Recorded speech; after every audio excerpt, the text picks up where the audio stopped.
Buen día, mi nombre es Joaquín Peñuela y para el video de la clínica de problemas vamos a estudiar un ejercicio del capítulo 24 del libro Física Universitaria.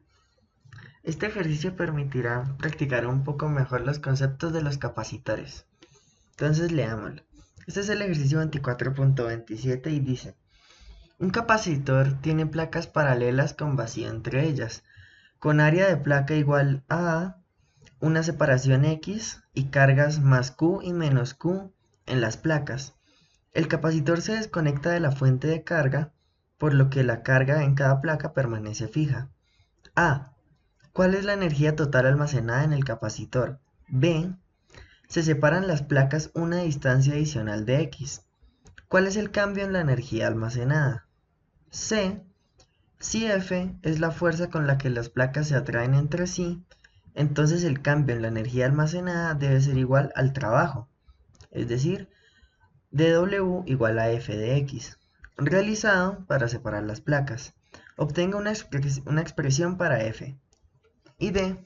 Explique por qué F no es igual al producto de la carga y el campo. Dicho esto, empecemos a desglosar el enunciado.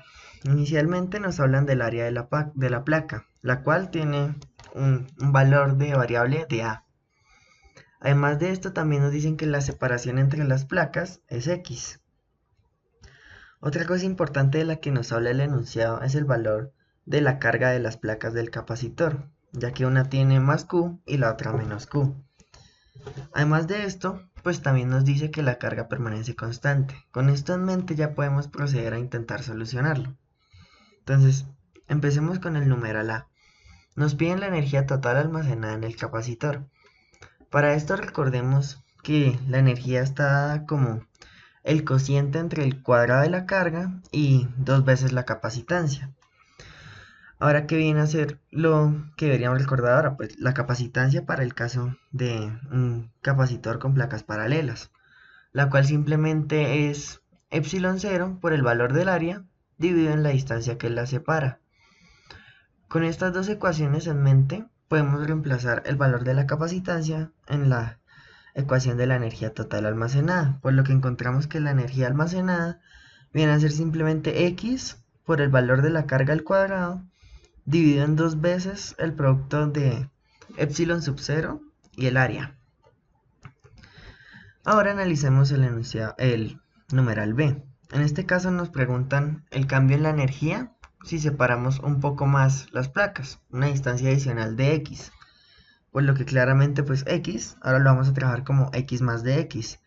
El cálculo de la energía va a ser exactamente el mismo, así que lo único que va a cambiar es que en donde estaba el X, pues ahora va a haber el término X más de X. Dicho esto, pues ahora la idea sería calcular el cambio en la energía, lo cual suele un problema simplemente de calcular el delta en ambos casos. Tenemos que por un lado la energía al hacer la distancia adicional es X más de X Q cuadrado sobre 2 epsilon 0 área. Entonces a eso le restamos pues la energía que calculamos en el numeral A, donde encontramos que el cambio en la energía viene a ser el valor de la carga al cuadrado multiplicado por la distancia de X dividido en 2 veces epsilon 0 por el área. Por otro lado, ahora en el numeral C nos piden una expresión para la fuerza con la que las placas se atraen entre sí. Para esto el enunciado nos sugiere que recordemos que el cambio del trabajo está dado como la fuerza por el cambio en la distancia. Y en este caso, pues el cambio del trabajo viene a ser el mismo cambio en la energía que calculamos en el numeral B.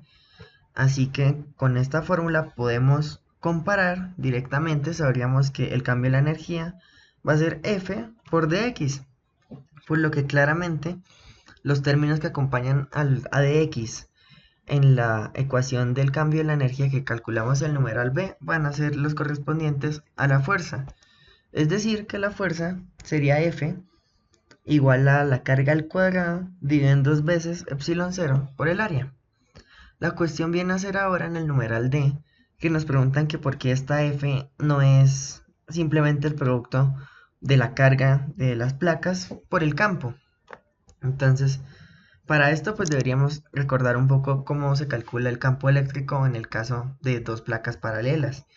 Si recordamos los ejemplos básicos del libro de física universitaria en nuestras clases de física 2, pues lo que normalmente se hace es que se calcula usando ley de Gauss y pues se dan cuenta que el único campo que importa es el que está dentro de las dos placas, dado que la placa con carga positiva y la de negativa se apoyan entre ellas, mientras que el campo fuera de ellas se cancelan, como pueden ver las flechas que están en el dibujo. Dicho esto, uno encuentra que el campo eléctrico simplemente viene a ser la densidad de carga sobre epsilon cero, que en este caso pues sería carga sobre epsilon cero por el área.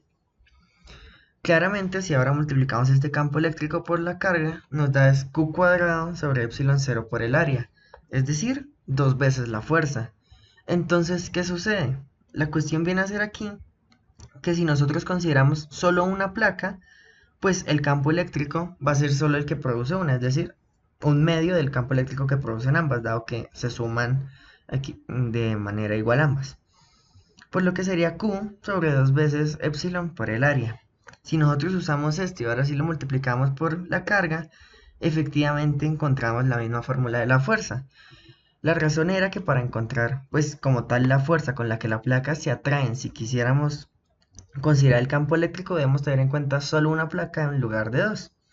Si nos basamos en el campo eléctrico que normalmente usamos siempre para un capacitor, pues porque es el que está en un capacitor de placas paralelas, en ese cálculo del campo eléctrico tienen en cuenta ambas placas, mientras que deberíamos tener en cuenta solo una, para que efectivamente el producto nos dé la misma fuerza. Dicho esto, solo me quedaría agradecerles por su tiempo y recomendarles los videos de la clínica. Hasta luego.